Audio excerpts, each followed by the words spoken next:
Hey, romantasy and wine lovers. Quick question. What is better than getting lost in a swoon-worthy magical world? How about getting lost with a glass of the perfect wine? That's the entire idea behind Bookish Wine.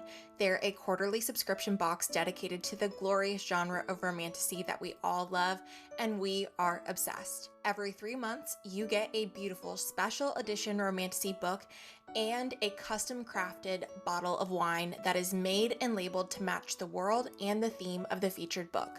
They do the pairing, so all you have to do is sip, read, and escape into fantasy realms. Ready to upgrade your reading nights? Head over to www.bookishwine.com. That's BOOKISHWINE.com and use our code Narratives and Nightcaps at checkout to receive a signed copy of the December book and start reading, sipping, and subscribing today. Welcome to Narratives and Nightcaps, Books, Beverages, and Author Conversations. Today we're welcoming to the show Imani Erriu, author of the Heavenly Bodies series, a magical cosmic romantasy with the highly anticipated second installment, Fallen Stars, releasing November 25th. Hello, Imani. Welcome to the show. Hi, Bree. Thank you so much for having me. I cannot wait to talk with you more. Oh my gosh, I'm so worried we're not going to get to everything that's on my mind. I have so I'm a many things. yapper, I'll warn you now, so me too. Okay, so we're just here. This episode's gonna be 5 hours long. Yeah, Every, I'm down. everybody buckle up. Well, before we do that though, I need to know what's in your cup today. What is the nightcap that you paired for this episode? So the nightcap that I paired naturally had to be a mint tea with honey. And if you've read Heavenly Bodies, you know it's a very important drink that bonded Ilara and Enzo as he noticed exactly how she took her tea. It was the first sign that he was enamored with her. So that's what I've got today. And it's so perfect. I know we were talking about it. It's very dreary Mhm. and gray out. So perfect for the series, perfect for this episode, and the time of year Definitely. too. Definitely. Wonderful. And yes, everyone that has read it will know that moment, so crucial. Before we talk more about the series and about Fallen Stars, I Mhm. want to do a little bit of an icebreaker. Yes, of So, course. okay, first, what was the first book that comes to mind that you stayed up way too late reading? Actually, one I'm reading right now, Alchemy of Secrets by Stephanie Garber. Oh my God, it's so good. Have you read it yet? I haven't read it yet. I want Okay, to. I love her. I love her me too. writing. So, Me yes, too. please tell, I please would tell. I would say she's one of my favorite authors of all time. So when I heard she was writing an adult fantasy, I was like, sign me up. And I just picked up, I've been reading so much on my Kindle, and you know when you kind of crave a hardback. So I had the hardcover version of it and I thought, let me just try a physical book. Oh my God, I went to bed so late last night. I can't put it down. So highly recommend. You need to read it. Okay, I'm gonna so my husband has been asking like what books I want because I am not allowed to buy any books for myself through the rest of the year. So I've been sending him pictures of just Yeah, like all the books that I want, and then I just tell him like, and pick whatever sounds good, like this. that But one top of the list now. I need to put that one. I can't believe I missed it because I love her and I've been wanting Yeah. to read that. So I'm gonna tell him. I'm gonna say Amani said that this has to be Yes, please. I will give my recommendation and endorsement 100%.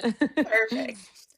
If you could have any powers, magical abilities from the Heavenly Body series, what would you Oh, choose?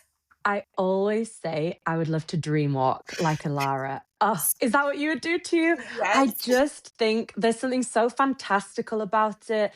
I think it would be really interesting to like get into the heads of people you like want to know more about and kind of reveal their subconscious. So sounds really dastardly, but I just think I love the idea of it. And when I would write about her seeing people's dream clouds and then entering them, I just love that aspect. And it's kind of one of the less dangerous, let's say, of a lot of the powers in that world. So I think I'd be well suited to it.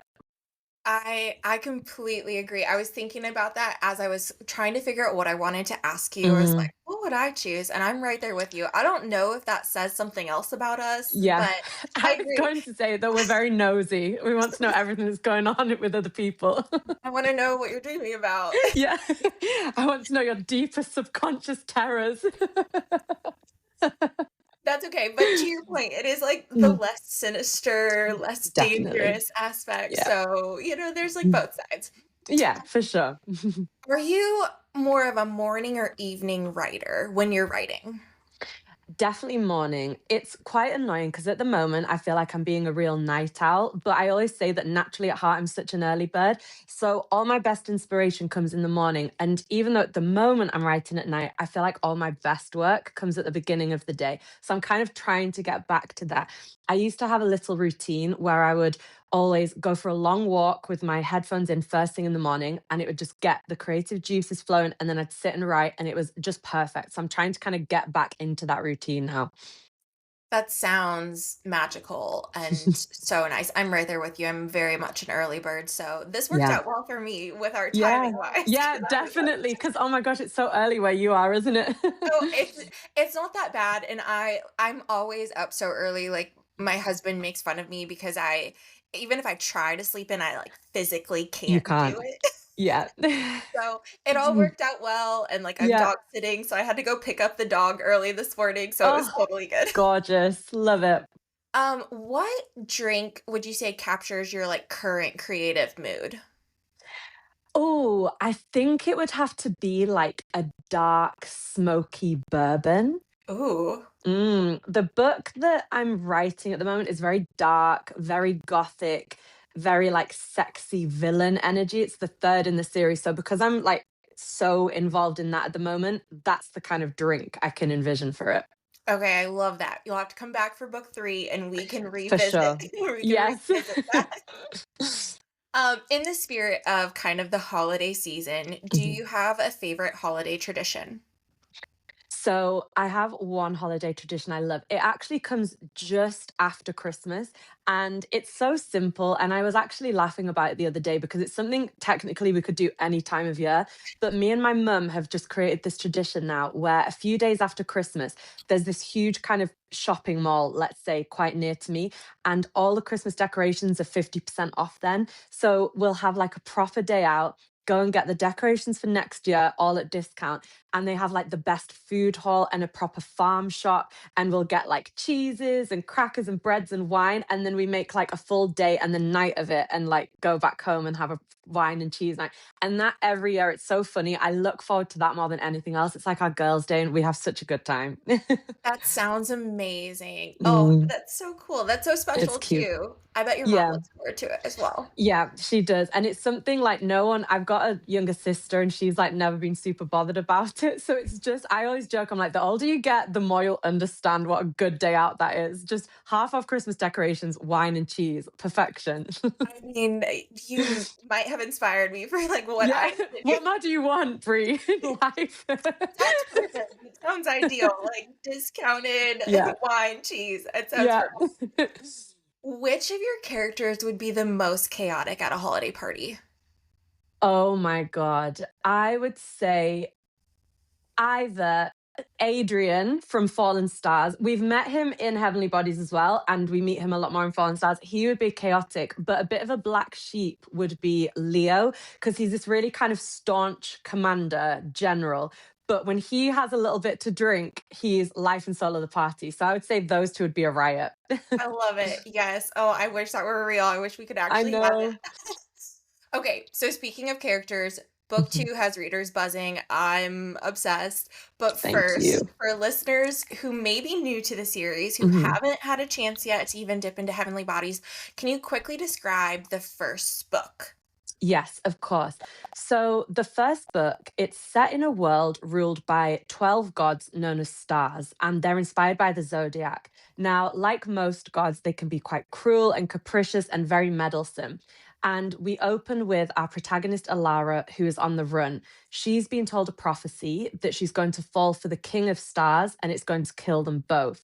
Now, the king of stars, Ariete, when he hears this prophecy, then also tries to intervene and kill her or bring about her downfall to stop it happening too.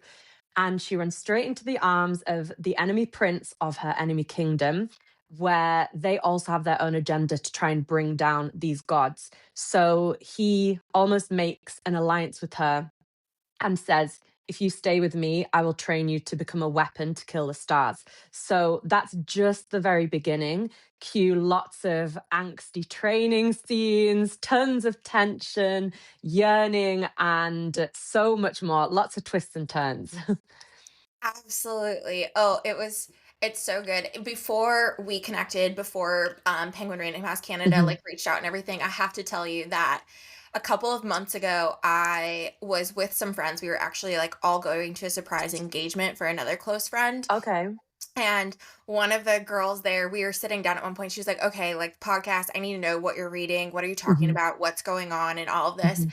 And so we're kind of going back and forth. And she was like, have you read Heavenly Bodies yet? And No I, way. yeah. And I was like, I haven't, but like, I really want to. It just seems Mhm. right up my alley. And she was like, Brie, literally stop everything and go read this book. And Oh I my was like, God. okay. And so all that to say, then like not even, I mean, it was maybe a couple of weeks later that Mhm. that I heard from Penguin, and I was like, "Oh my gosh, this is." I was like, That's "This is." It amazing. was so. It was just so sweet, and I texted her, and I was like Anne Marie, you're never gonna believe it." Oh, I love that. Well, big shout out to Anne Marie for recommending it. Thank you so much. And I love that. It was written in the stars, you could say, that you ended up doing the podcast. Truly, truly. Okay, Love so I that. think fair warning, we'll try to keep Mm, spoilers to a minimum, but like yeah. fair warning, we may spoil book 1 like moving forward. So if you Yes. haven't read it at this point, like feel free to come back. That's totally okay. Don't Mhm. want to spoil it for you. But with that said, let's dive in and talk about what Fallen Stars is now about. Yes. So Fallen Stars picks up right in the action of where we left off in book one. Enzo is trapped between the realms of life and death in dreams. Ilara is vengeful, trying to find a way to wake him. And one thing I love about this book is how we explore so much more of the world of Celestia. So we actually start in the kingdom of Castor, where she is trying to find Eli, the god of knowledge, for help on how to wake Enzo. And I just love everything about the world building of this book. I think that was my favorite part to write. One other thing that's really different from book one is we get multiple points of view. So it kind of expands from just Ilara's worldview to two other characters as well. And I don't really know what else to say without spoiling it so much, but I'll just say that's where we begin. It does. It drops you right in Yeah. page 1 immediately, and as we know, having read book 1, like, left on a bit Mhm. of a cliffhanger, and so Yes, just it a picks bit, tiny one. just a tiny bit, and it just picks right back up, but you feel it so much, like, you feel what Alara is feeling, so and it's this book is such an adventure, which is so Mm, much fun. mhm. Okay. Um, I want to get into all of that. I have so much I Yeah, want to talk about. But yeah. first, I like have to know what the very first spark that inspired this series was. So the full series, I would say, again, spoiler if you haven't read Heavenly Bodies, but if you have, you will know. It was two things really. The first was a quote, and I saw it on, I think it may have been Pinterest, and I wish there was. I've seen it a bunch of times and there's never like an author tag. So I never know who actually wrote it to, credit.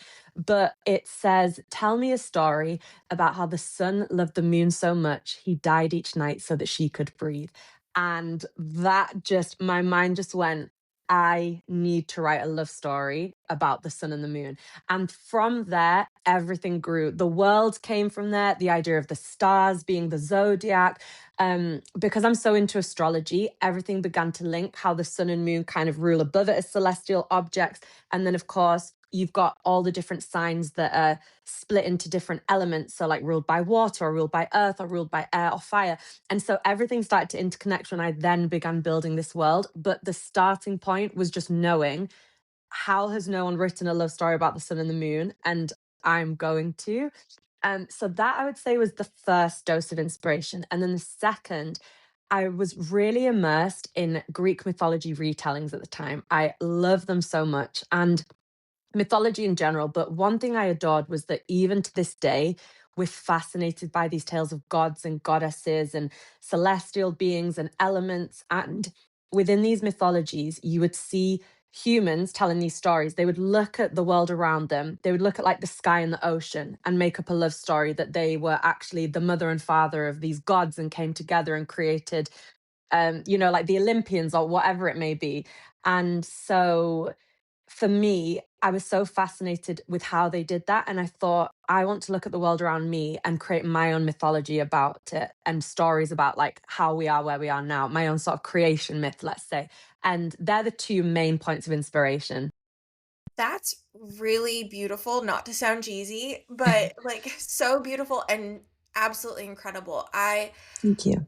I don't know, similarly, and I wish I'd done more research, but I've always been fascinated by, like, Greek mythology, Yeah. and then astrology too, but I don't feel like I know enough Yeah. about it, but it fascinates me at the same time, and so even last night, I already told you I was, like, talking to my husband about our Yeah. conversation, and he was like, "Oh, like, tell me," and I was explaining, like, the world that you created, and he was like, Mhm. "Wow, that's so unique," and I was like, "I know, Oh, it's so cool." thank you. I love that. I feel like sometimes it's an extra compliment when it comes from your partner who like doesn't know much or care all that much about like what you're reading. So I take that as like an extra compliment. I wouldn't say he's like an avid reader, but I've Mm, slowly like brought him in. getting him in. He's very curious now because of this like podcast world of Mhm. like, what are we reading? What are we talking about? Who are we talking to? So Yeah, yeah, it was a lot of fun. We were just like chopping vegetables last night, cooking I dinner, and love that. he's like, oh, that's so cool. And he's also, I mean, he's kind of someone that is like naturally fascinated by the cosmos and space Mm, and mhm, astrology too, mhm. and so I knew he would be like, it would pique his interest for sure. Yeah, I love that so much. I think what you're saying there about how everyone has some kind of fascination with astrology or the cosmos is so true. I remember having a conversation with my nonna. He's like my Italian granddad. And he's been a farmer nearly his whole life, and they come from a really rural village in Italy. And we were just having a conversation, and he mentioned something about, oh, on a full moon is when we'll harvest, and it's like the fact that to this day, like even in these kind of rural places and communities, and an old man who you wouldn't think would put much stock in that kind of superstition or things like that, to this day, like will only harvest when the moon is at a certain time because they believe it will bring a much more plentiful harvest and bounty and just things like that. I love that to this day. And I made a joke, I think it was in the Fairy Loot edition of Heavenly Bodies when I did like a little author letter. And I remember I wrote in it, even people that don't believe in astrology or ridicule it still know their star sign. And I just love that everyone still had this knowledge within them. So again, it just consecrated for me even more why I wanted to build this world for this series, because I thought everyone will have some kind of fascination with it. For sure, yeah, no, to your point, like even if they don't know all of the details, even I had someone like last week, they were like, oh, do you know your Saturn return? And I was like, Yeah. no. No. And then she was like, "Oh, I'm gonna tell you all about it." And I was like, "Okay, Mhm. cool. Like, Mhm. I'm so intrigued. Please tell me a bit." Yeah. But no, talking not to like keep plugging my husband, but Mhm. even he's someone who like he's fascinated with the tides because he likes to Yeah. fish. So he's Yeah. always intrigued of like, okay, what's happening with the moon and the tides Yes. for better fishing. Mhm. And so there's always some like connection to it, like you said. Yeah. Yeah. Did your vision for this series ever shift as you were writing Fallen Stars, or have you always known the direction it was going? I would say yes and no. And that's a really good question, especially when you ask with Fallen Stars specifically. So I wrote Fallen Stars as an indie author first, and it was already out in the world and published before I then sold my books to Penguin for a traditional deal. And if you were to put the two sequels side by side, they could not be more different. They're like reading completely different books. So Heavenly Bodies wasn't that much. I would say it was like very edited, I cut a lot out. I really honed it. And I kind of thought with Heavenly Bodies, this is the book I wish I'd written the first time. But nearly everything that I wanted from the first book stayed in it. Whereas with the sequel, and people could really recognize the story, the sequel, there are so many entire scenes and trajectories cut out There are whole characters that have been removed, like that were in the first one. But I put an author's note saying, if you have read the indie version, do not worry, they're coming back. Like, so any scenes you loved, any characters you loved, they'll be on later in the series. But because I have such great editors, when I was talking about the scope of the story, because to answer your question and say, yes, I know the exact direction it's going in and kind of have always known the ending of the last book. So I know exactly what we're veering towards. But I found that with these editors' help, there was a lot more space to actually grow the series, but also space out certain moments that in the indie version I'd kind of crammed into one book. So that's what I mean by yes and no. In some terms, Fallen Stars has completely changed the trajectory of the books, especially with kind of what's going to come in the third book and the fourth book. But in other ways, we're still always going towards this ending that I'd always planned out. That's so neat. And I saw the author's note too. And so I was like, Mm, oh, now I'm even more intrigued by like yeah. what's to come. So very, Mm, very cool. mhm, You mentioned earlier too, we definitely see a lot more of the side characters and some getting some of that mhm. spotlight attention with this one. Do you have a character other than Alara who you've enjoyed developing the most? So I think my favorite character to develop has been Marissa. And we do get her point of view in Fallen Stars. I had known from book one she was going to be a very special character, and she wasn't just going to be a flat side character, you know, like the best friend of the heroine, but not much else. I already knew exactly what her story was going to be, her love story. So I dropped hints from book one. Loads has been sewn into book two from where we're kind of headed.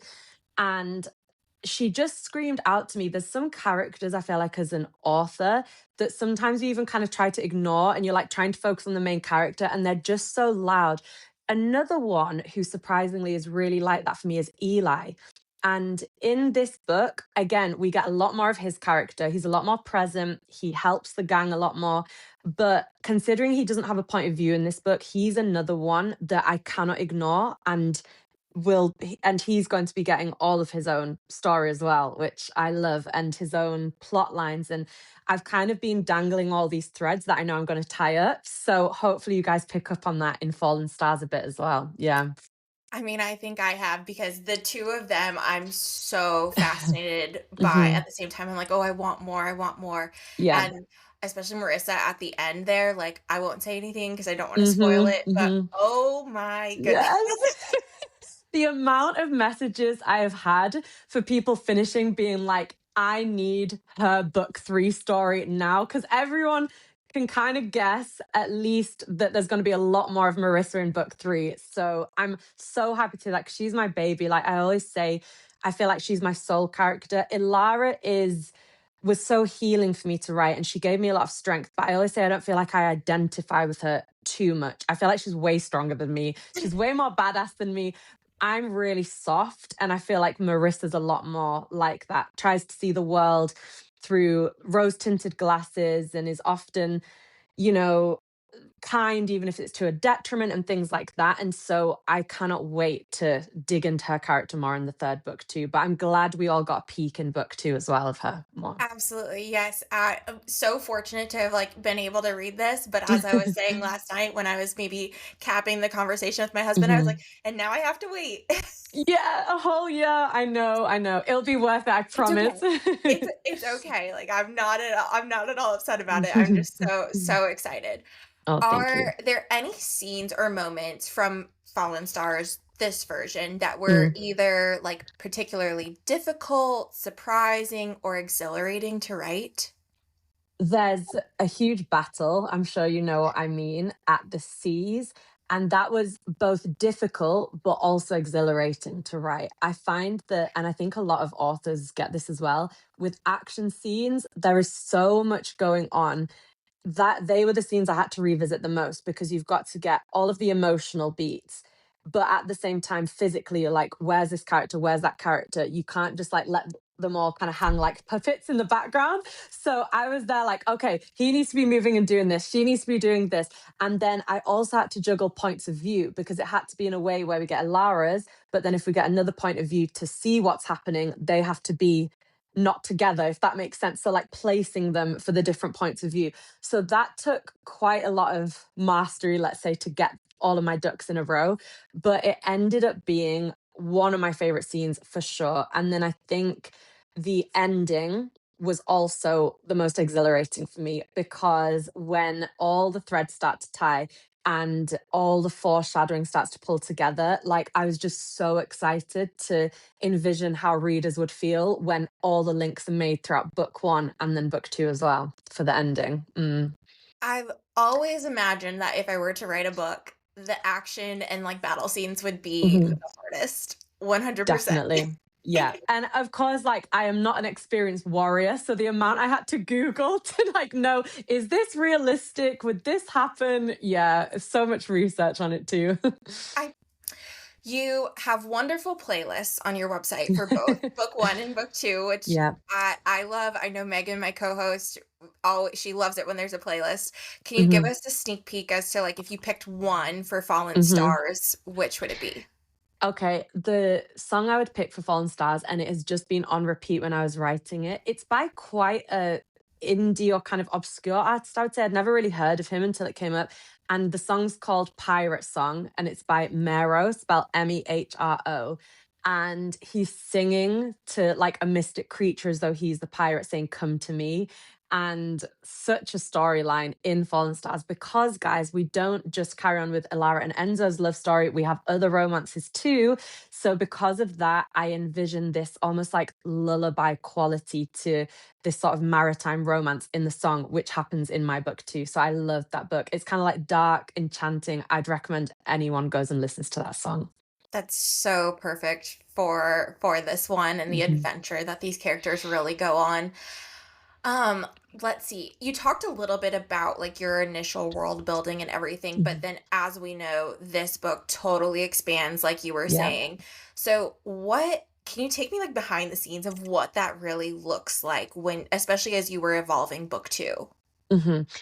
It was weirdly really natural for me to world build in this book. I felt like, again, I think because I'd always known where the whole series was going, I always knew I had this plan that in each book we were going to visit new realms, usually two kingdoms, sometimes maybe more if they're dotting around a bit, but at least two in each book, so that by the end we should have visited nearly every single kingdom. Because I thought, if I'm spending so much time creating this world, I know in some fantasies, and of course for some, it makes sense for the plot. They stay in one place or in one country, maybe, and you kind of hear vaguely about the outer realms of the world and like other kingdoms and things, but you're never really there.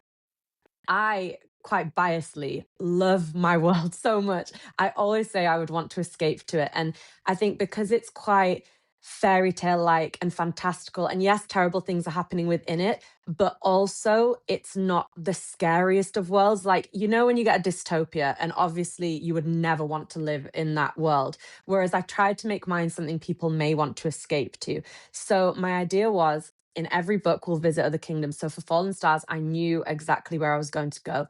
I knew it was going to start becoming a lot darker based off the themes that start to be introduced, like some literal kind of darker villains, let's say, who are introduced, because again, it's not just Ariette that's our villain now. We also have some others that are introduced. So during kind of plotting all of this, I thought it's going to start taking a darker turn. And in doing so, I want that gothic atmosphere. So let's pick Castor, which I always envisioned as like a dark gothic Victorian London.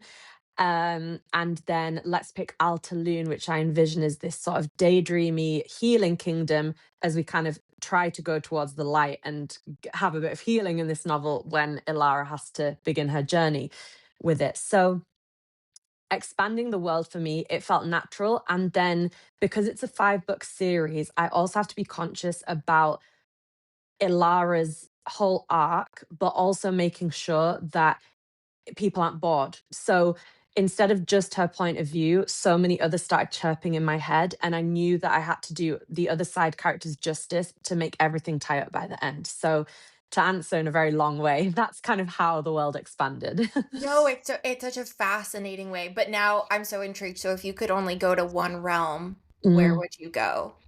If I had to live anywhere, Oh, it's so difficult. It always used to be Asteria, like the Twilight Kingdom. But after writing Fallen Stars, I would love to visit Altaloon as well because it's like a crystal kingdom. It's so healing. It's a very peaceful place and loads of water. And I love the water. So, like hearing the sounds of the waterfalls rushing by and things like that, I think it would have to be between those. What about you? Out of where you've read so far, where would you want to live, do you think? Oh my goodness. I feel like it's gonna change every single Mm, book. I would say I was probably like in agreement for book 1. I mm, think because I always tend to gravitate toward like that main female character, and so it's yeah. hard Hmm. um not to want to explore that more with her. Yeah. Um so I think I would say the same for that. And then Altaloon was such a cool Mm, experience as a hmm. reader, and I would really enjoy visiting that. I think not just the healing, but like Mm. it seemed like such a welcoming place Yeah, it for was. Yeah, no matter like who you were or where you were from, yeah, um, no matter why you ended up there, like, and I really, really liked that aspect of it as well. And then yeah. too, I mean, I know, yes, it's like Alara, it's where they go for healing too, but it was the way the healing took Mm, place mhm, or and happened that I was mhm. so intrigued by that. I guess if I had to pick, like I would want a place that was so Yeah, welcoming and yeah, no no judgment and all of that. So I really, really liked that. But then at the same time, I know we kind of talked about it, not necessarily a realm, but I am so fascinated by the dreams. And like those yeah. were some of my favorite scenes, even if they're I a love little bit that. more intense. Like Yeah. the Ariat circus was That was my I think I know I keep changing my answer about favorite scene. Now you've mentioned that to me, I think that was actually my favorite sequence to write in the whole book, now you've mentioned it. okay. That I think that was like I mean, I devoured the whole book, but if I had to pick one, like Yeah. that entire scene was, I think, one of my favorites. Oh, And I love that so much. so, yeah, I don't know. I feel like it would be somehow being able to experience like the dream side and Mhm, sort of that mhm. in between would Yeah. be but that scene, yeah, something about, well, I know we kind of already talked about like the dream walking and what that says about Mhm. us, but I've always been someone who's like fascinated by circuses Yes, too. me too. Yeah. And so that scene in particular just really, really stuck with me. Yeah, yeah, I love that. I think that's a really good answer too, like the idea of the dreamlands. I mean, it is a place that exists, so maybe that is where you would live. Who knows? Yeah, some of them are a little terrifying, but Yeah. I'm also I'm also really interested and intrigued by Mhm. it too. If you could describe Fallen Stars in 3 words for what readers will experience, what would those 3 words be? I would say a dark maritime fairy tale. That they're the words. Like, if I could kind of push an aesthetic onto you or have you feel something, it's that you were reading a dark fairy tale like that. Something that feels somewhat familiar, the mythologies and the lessons and the folklore being pulled out, but that's darker and sort of sea drenched, let's say. That's what I always envision for Fallen Stars. Yeah, I think, well, just like I've always been fascinated by circuses, the whole pirate, Mm, like that feel too is definitely something I would gravitate toward. You mentioned mhm, there are so many amazing lessons, and we're already in book 2. We have a mm, lot more to go with this mhm, world and this story. But what themes, messages, feelings, I know this is a loaded question, do you really hope mhm. resonate with readers throughout this series or just books 1 and 2 to start? So I would say book 2, there's a really strong message I wanted to convey down to the book cover. So on the book cover, there's a compass on it. And not only is that because, it's something we associate with pirates or sailors and we're going to the seas of Celestia, but every single character in this book is lost in some way. And they're trying to find either meaning in their life or a way back to themselves. Ilara's entire healing arc in this book, and we've really experienced it with her. She's been thrust with a new identity, new powers. And as I was writing it, I was also going through a phase in my life where I felt like I didn't know myself anymore. I didn't recognize myself. I didn't know like what actually makes me happy. What do I actually sort of believe in about myself or about others, and what's being pushed onto me. And it was kind of, trying to find my own identity again. So I suppose, I think it's funny because when I started writing it, it wasn't even conscious that that was like the message I wanted it to be at the very beginning. I just found it kind of naturally pouring out of me. And I suppose as an author, you do, because I always say all of my characters are a mosaic of me. Like there's little bits of pieces of me in every single character, even the villains, there's certain little parts put in there. And I think that that's the main message I would say, that all of these characters are experiencing such change and transformation, and they're really struggling with who they are.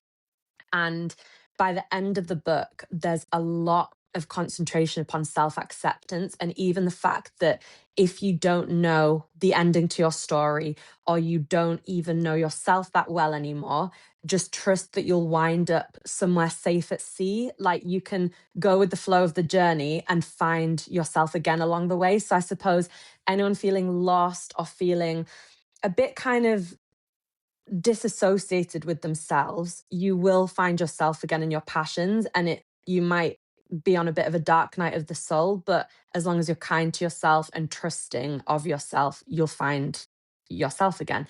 So that was one of the real main themes, I think. In Heavenly Bodies, it was a lot more about accepting your flaws and your shadows. But what's interesting is that in Fallen Stars, we have the other end of the spectrum when you succumb to your shadows too much and your flaws too much, because the whole scope of the series, I suppose, is about finding balance. And that's down to the sun and the moon. They represent balance, light and darkness. The moon's meant to represent this kind of divine feminine presence, and the sun's meant to represent this divine masculine presence within a lot of spirituality. And it's always about treading that line of balance. And our characters are trying to find that balance too, and they veer between it. As we go into Holy Monsters, they really veer completely the opposite way. And the final thought I'll leave you guys with about this answer is that there's a comment that Enzo makes in book one, and he says, healing isn't linear. And because Ilara has gone through so much grief and trauma and difficulties, we, in normal books, usually the healing is quite linear. People might start out a certain way, and then gradually each book their character will develop and develop more. In my books, I remember saying to my editor in like the second call with her, I said, when I was talking about their character development throughout the series, I said, I don't want it to just be this upward arc. I said, they're as human as I feel, and there's days where they're going to be great, and there's days they're going to retreat and become the worst version of themselves. When we get into book three, they're becoming the worst version of themselves. And it's kind of like the day is darkest before the dawn. So again, it's that kind of, we're going upwards and upwards healing, but we're going to be pulled back. And again, that's another message for any of my readers, that it's okay and it's normal to take a few steps back sometimes, as long as you keep trying to move forward. Yeah. Yeah. No, I mean, so perfectly said. And I think too, like timing wise, that's definitely why Lara has like resonated with me, because I do Mm, think we've all been there and we all go through that during different seasons of our lives as well. yes. But yeah, but to have a representation of it not being so linear, because Mm, that's not the case. And it's hmm. easy in the real world to feel like you've messed up when it isn't Yeah. that linear portrayal that we're Yeah. all so used to, of like, oh, I'm healed and now Yeah. I'm better. Yeah. So, very good. You started this journey as an indie author, as we were saying. What parts of that path shaped you the most? I would say the greatest lesson that being an indie author taught me was of worth and worth of your art. So I think that if I had gone straight in traditional publishing, and I always say that, I think that I wouldn't have really known the worth of the work I was creating. I may have sold it for way less, or settled for a lot of things I wouldn't be happy with the editing process, and not really had a voice. Being an indie author, like the clues in the name, it, in my case, made me so much more independent and strong, so that I was able to really almost kind of create the future I wanted when it came to my series. I remember I was so happy being indie, and I always say to this day, I adore the indie author community so much. I'm so, so grateful that's where I started out, and it taught me so much. And there's so much support amongst it as well. It really is like such a almost I don't know, it's just a community. Like people will really rally around each other and support each other and spread the word about each other's books. And I think having that experience, it made me be able to come to the table with a lot more when it came to traditional publishing. And it also taught me that if it wasn't something that I was going to be happy with, I could walk away and be happy with that. So, definitely in terms of kind of confidence and self worth, indie publishing taught me that more than anything because it's kind of like, because you learn to do everything yourself, you trust that, well, if it all doesn't work out, I can carry on doing it all myself. So then, like I said, you don't settle for less. Whereas this doesn't happen in every case at all. And some people might naturally have that personality, but I certainly didn't, to kind of stand up for myself and things like that. So for me, it was a great lesson. There it yeah, I think that's a lot. Not everyone walks around with that confidence or is just Mm, born and has ingrained in them mhm. that voice, and I do think it's sometimes those experiences that we have to have in order to evolve and then take on sort of that next Yeah. chapter. So with that Mhm, said, what has mhm. been the most surprising part about traditional publishing? The thing I was most surprised about was actually how seamless it all was. I had this fear in my head, let's say, that I thought, oh God, once I give away these rights, it's like the book's gone. I'm going to have no say, all of that. And being indie, that's one thing I held on to so much that I loved was that I was in control of every single part of it. But thankfully, and again, because I could be pickier about the sort of team I would have around me, I have the most phenomenal team. I could not praise them enough. They are incredible. My editors, everyone, the whole team, but my editor specifically.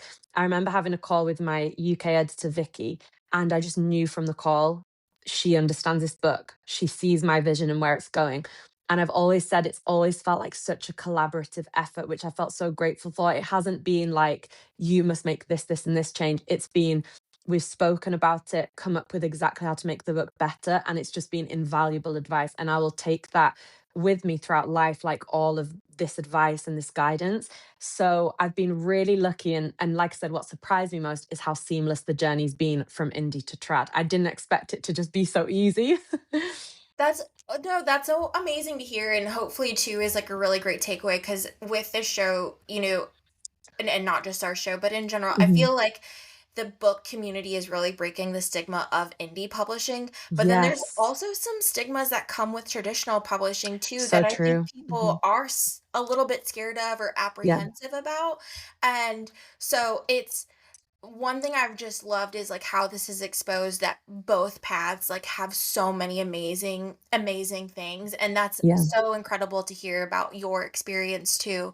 And with that said, I feel like you're in a really unique perspective to give Mm. great advice to Yeah. aspiring authors or authors. But what would you say, especially to those that are either navigating both lanes or are indie but maybe want to be traditionally published? Mhm. Anything, honestly.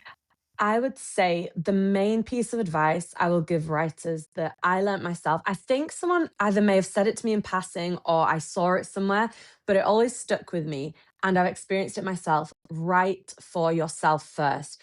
If you write trying to please anyone else, one, your writing will start to feel inauthentic to you. And two, it will take the joy out of it. And three, you'll become a kind of, how do I say it? Um, you'll be more at the whims of the masses. If you're always trying to please others, you are never going to please everyone. So for me, I remember, I think it was when I was indie writing Heavenly Bodies, I went through that whole phase. I started thinking, what will everyone else like? I need to kind of go with what's like, I need to be on the pulse of what tropes are popular now and this and that. And in the indie version, if you read it, you can see a lot of that in it. And then when I redid it again, I thought, okay, this time I'm doing it for myself and what I would love of the book. Of course, some tropes stayed in, ones that I love personally, but I feel like it became much more of the story I always wanted to tell. And so I think if I could give advice to any author, you have to write it for yourself first. Write the book that you would want to read because your readership will find you naturally and they'll feel that authenticity, and they'll hear that unique voice rather than kind of trying to conform to what everyone may want. Um, and then another broader piece of advice for anyone, like you said, maybe indie wanted to turn trad, or just indie, or just trad, or anything like that, kind of to go off the last point that I was saying to you, is to just know your worth. Do not feel like you have to accept the first offer that comes through. Do not feel like you have to go traditional to be successful. You absolutely don't. The amount of indie authors I know who make like seven figures just indie publishing their series, if it's money we're talking about, or that have such a sense of contentment because all of their work's their own. There is no right path. You just have to pick the one that's right for you. So that would be my other piece of advice. For me, it was way more natural to start off indie. I'd never even thought of going trad. Like I never did the querying or like for an agent. I never thought about what publishing house I wanted. All I thought was, I want my book to be out in the world. This is the quickest way to do it. And then it got to a point where I was doing so much and my workload was so massive that when the opportunity to turn trad came up and an agent reached out to me, it was just kind of, okay, this is the natural next step. But never compare your journey to anyone's. That's what I would say. You'll know in your heart what's right for your specific journey. I couldn't agree more. Fallen Stars is out November 25th, which as of our recording is like tomorrow. Yes. uh, do you have any plans to celebrate? Yes. So tomorrow's the North American release, and then Thursday is when it actually releases in the UK. So for me, on Thursdays when I'm properly celebrating, tomorrow it's going to be a bit boring. I'll probably just be at work. But on Thursday, I'm up in Edinburgh because there's actually going to be a book launch at Book Lovers Bookshop. It's this amazing indie bookshop in Edinburgh, and all my family's coming up, and I just think that'll be the perfect way to celebrate it. So yeah, I can't wait. Oh my goodness, it sounds like a dream. I wish it wasn't so far away because I that would be know. amazing. And you have a little bit of a UK tour, don't you? I do, yes. So in January, my UK tour begins. I'm going all over, and tickets, the pre sale actually was available today, but then normal sale comes out in a few days if you missed the sign up list. And I've also got very exciting North American tour news coming very soon for January as well. So stay tuned for that. Oh my goodness. Okay, I'm gonna keep my eyes peeled. I have to Yeah. know. Before we go, are there any hints, they can be very tiny, that you can give Mhm. us about book 3? Okay. Book three, as I said, is where it is darkest before the dawn. It's called Holy Monsters for a reason. Every one of my characters, if book two was about feeling lost, book three is finding yourself, but at your worst. So within it, there's a lot of anger and kind of the divinity in anger, the divinity in vengeance, about how sometimes like it is okay to give into that and to feel that anger and let it out, especially with the women in my books, book three, that's going to play a big part within it and them finally expressing themselves in ways that they haven't previously. If I could hint anything else, I would say there's a lot of darkness, vengeance, blood, and snow and ice. It's really based off more Norse mythology. So, book one was very Greek mythology inspired. Book two was very maritime mythology inspired. So, kind of from different cultures, but we had a lot of like pirate superstition, sailor superstition. And book three, we veer more towards Norse, yeah, mythology. So that's going to be really fun to explore. There's a lot of themes in there, and even some of the creatures. We also have a very quest element. So you guys are going to love that if you want some good quests going on and some very unlikely pairings and romances, let's say. Oh, I'm so excited. I mean, you literally piqued my interest on so many things, and anybody knows that's listened to the shows knows that like I'm kind of obsessed with Norse Oh my God, mythology. really? Yes. Oh, Oh, incredible. yeah. I don't really know why it started or like where it came Mm, from, other than maybe it's just my like far, far, far back mhm. ancestors. But oh, I'm so, so, so excited. I can't wait. That's so Where, cool. so your UK tour, will definitely keep an eye out for the North American Hmm. tour. I can't wait for that news. But Hmm. where can readers, listeners connect with you online? So online, I'm on Instagram, author Imani Erriu, and I'm on TikTok, author Imani Erriu too. They're my main two places where I always interact with you guys, share loads of teasers and spoilers, or even just like behind the scenes and things like that. So definitely make sure to check any of those out if you want to stay up to date. And we will link that in the podcast notes as well, so you can easily get to it from the show. Imani, this was so wonderful talking with you. Thank you so much for giving us like the behind the scenes, for giving us hints, and just a deeper look at this amazing world that you've created. Listeners, you can get ready for the next adventure of the Heavenly Body series with Fallen Stars on November 25th in North America. Yes. And then also later this week, as of this recording, which I know this is Mhm. coming out afterwards. So it'll be out into the world, but I can't wait for everyone to read it. And thank you so much. Oh, thank you so much, Bria. I had the best time talking to you. And thank you so much to everyone else as well for listening. Cheers. Cheers. Thanks so much for listening. The Narratives and Nightcaps podcast is a production of The Craft Co. with intro music created by Remington Haynes. Subscribe to the show on Apple Podcasts, Spotify, and YouTube. Follow at Narratives and Nightcaps on Instagram or visit our website, narrativesandnightcaps.com. Sign up for our newsletter to always know what we're reading next, which authors are joining us on the show, and for extra bookish and beverage info. Connect with our additional co-hosts, Jordan and Emily, as well. You can find me on Instagram at Cozy Reads and Sips. And you can find me on Instagram at books.bottles. Cheers! Cheers!